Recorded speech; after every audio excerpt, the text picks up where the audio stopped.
So how to add your Halifax card to Apple Pay. So to add your Halifax card to Apple Wallet, if you open up the Halifax app, you just want to click on Manage Cards right here. Then once you've done that, you just want to click Add to Apple Pay. And then from there, click Add to Apple Wallet. Then once you've done that, it will then pull you through to your Apple Wallet app.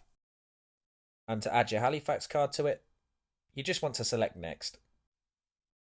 And then once you've done that, you just need to wait a little bit, to which then you'll be given the terms and conditions.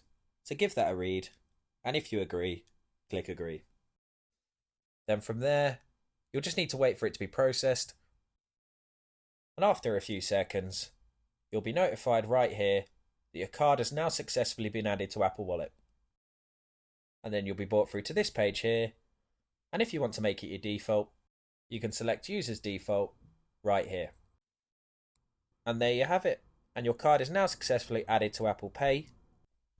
And if you open up your wallet, you'll see your Halifax card right here.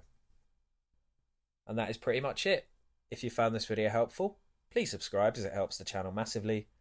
If you have any questions, feel free to comment them below. And thanks again for watching.